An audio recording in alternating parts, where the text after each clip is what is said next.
Hi friends, welcome back to my channel Maithile's Lifestyle.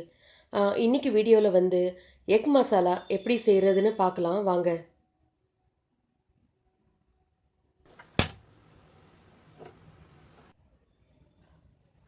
ஒரு பேனில் தேவையான அளவுக்கு எண்ணெய் ஊற்றிக்கோங்க. கொஞ்சமாக பட்டை, 2 கிராம்பு, 4 வெங்காயம் பொடிசாக கட் பண்ணி வச்சுருக்கேன். இந்த மாதிரி நல்லா ஃபைன் ஷாப்பிங் பண்ண ஆனியனை வந்து இதில் சேர்த்துருங்க.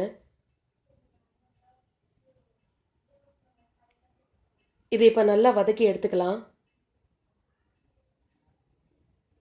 இதுக்கு தேவையான அளவு உப்பு இப்போ சேர்த்துடலாம்.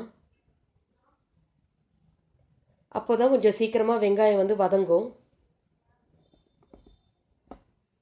ஸோ உப்பு சேர்த்தாச்சு.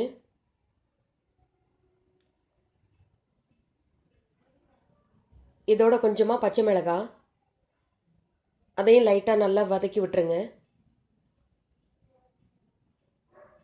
இனி 3 தக்காளி பொடிசாக கட் பண்ணி வச்சுருக்கேன், அதை சேர்த்துக்கிறேன்.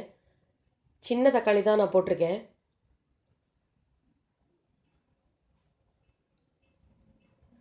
இனி இதோட இஞ்சி பூண்டு பேஸ்ட்டு 2 ஸ்பூன் சேர்த்துக்கலாம். இதையும் நல்லா கலந்து விட்டுருங்க.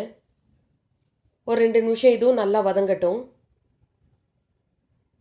இது நல்லா வதங்கி வந்ததுக்கப்புறம் மிளகாத்தூள், மல்லித்தூள், கரம் மசாலா, மஞ்சத்தூள் இந்த 4ஐயும் சேர்த்து நல்லா கலக்கி வதக்கி விட்டுருங்க. இது நல்லா கலந்து விட்டதுக்கப்புறம் கொஞ்ச நேரம் இது நல்லா வதங்கட்டும். மீடியம் இல்லைனா லோ ஃப்ளேமில் வச்சு நல்லா வதக்குங்க. இதை பாருங்கள், எண்ணெய் எல்லாம் மேலே வந்துருச்சு, நல்லா வதங்கிருச்சு இது. இப்போ இதோட நாம் வந்து எக்கு சேர்த்துடலாம். நான் இன்றைக்கி வந்து 5 முட்டை எடுத்திருக்கேன். இப்போ இதை நல்லா கலந்து விடணும். லோ ஃப்ளேமில் வச்சு நல்லா கலந்து விடுங்க. அதுக்கப்புறமா அது மீடியம் ஃப்ளேமில் வச்சு ஃப்ரை பண்ணிக்கலாம். இல்லைனா உங்களுக்கு அடி பிடிக்கும், அடியில் ஒட்டும். இப்போ இதை நல்லா கலந்து விட்டாச்சு. இனி இது குக் ஆகட்டும்.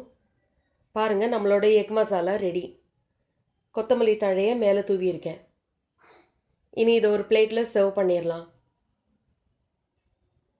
பாருங்கள், ரொம்ப டேஸ்டான ஸ்பைசியான ஸ்க்ராம்பிள்டு எக் மசாலா ரெடி ஆயிடுச்சு. இந்த வீடியோ கண்டிப்பாக உங்களுக்கு பிடிச்சிருக்குன்னு நான் நம்புகிறேன். அடுத்த ரெசிபியில் நான் உங்களை மீட் பண்ணுறேன். தேங்க்ஸ் ஃபார் வாட்சிங். தேங்க்யூ.